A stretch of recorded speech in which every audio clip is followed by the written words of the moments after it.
চলে এলাম আর একটা নতুন রেসিপি নিয়ে। আজকে বানাবো মালাই সয়া চাপ। দেখুন, তার জন্য এরকম ফ্রোজেন চাপ পাওয়া যায়, এটা আপনারা যে কোনো গ্রসারির দোকানে পেয়ে যাবেন।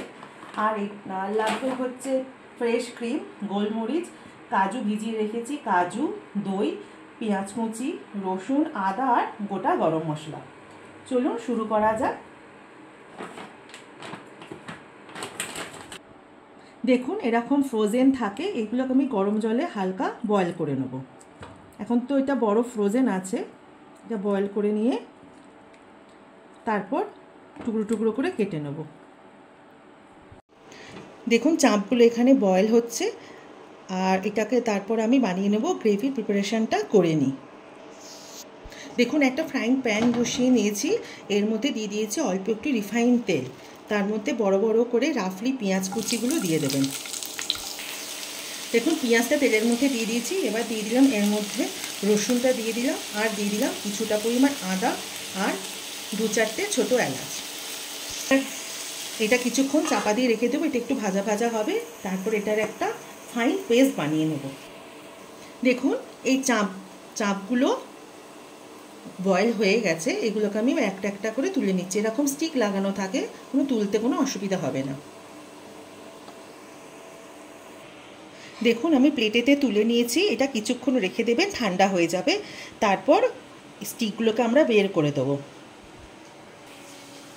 দেখুন, এই যে চাপগুলো হালকা ঠান্ডা হয়ে গেছে, এরমভাবে টানবেন, তাহলে দেখুন এরকম করে একটা করে কাঠি বেরিয়ে আসবে। দেখুন, এভাবে কাঠিটা ধরে টানবেন, এরকম করে বেরিয়ে আসবে। এক একটা করে চাপ নেবেন আর এরকম করে বেরিয়ে আসবে।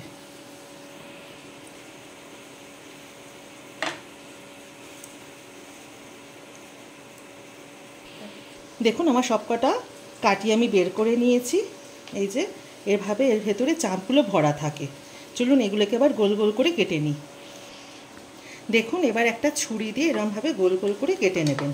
মোটা সরু এটা আপনাদের আন্দাজ মতো করে নেবেন, এরমভাবে কেটে নেবেন চাকা চাকা করে। এই যে এরকম গোল গোল করে চাকা চাকা করে কেটে নেবেন।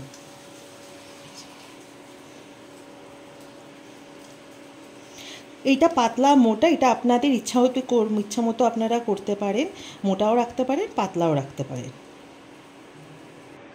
দেখুন, পেঁয়াজটা আমার ভাজা হয়ে গেছে। পেঁয়াজ, আদা, রসুন আর ছোটো এলাচ যেটা দিয়ে হালকা ফ্রাই করে নিয়েছি, এটাকেও আমি একটা বাটিতে তুলে নিয়েছি। এটা হালকা ঠান্ডা হয়ে যাক, তারপর এটা পেস্ট করে নেব। এই কাজু ভেজানো আছে, এটার সাথে এটা পেস্ট করে নেব।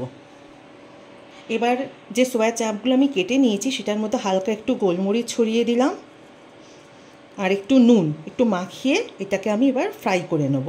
ঠিক যেমন করে আপনারা মাছ ভাজা করেন সেভাবে এটা ফ্রাই করবেন।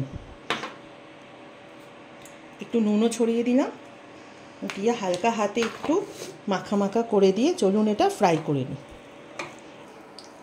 দেখুন, তেল গরম হয়ে গেছে, এবার একটা একটা করে আমি যেগুলো কেটে রেখেছি সেগুলো ভেজে নেব। দেখুন, এভাবে আমার ভাজা হয়ে গেছে। এর মধ্যে আমি মিশিয়ে দেবো দই। দেখুন, এই দইটা মাখিয়ে রাখলে, এটা না একটা ক্রিস্পি থাকে না, দই মাখিয়ে রাখলে একটু নরম হয়ে যাবে।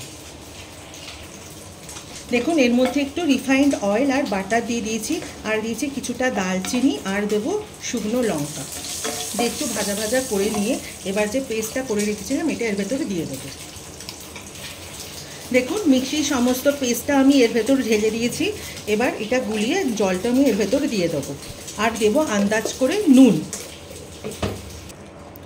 দেখুন, এবারে আমি কিছুটা কাসুরি মেথি নিয়েছি, নিয়ে হাত দিয়ে ক্রাশ করে আমি দিয়ে দিলাম, আর আন্দাজ করে আমি নুন মিষ্টিও দিয়ে দিয়েছি।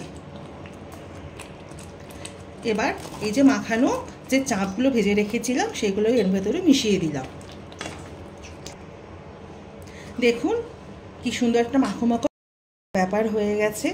এই যে গ্রেভিটা আপনাদের আন্দাজ অনুযায়ী করবেন, ঠিক আছে? এবার লাস্টে একটু বাটার আর ক্রিম ছড়িয়ে পরিবেশন করছি।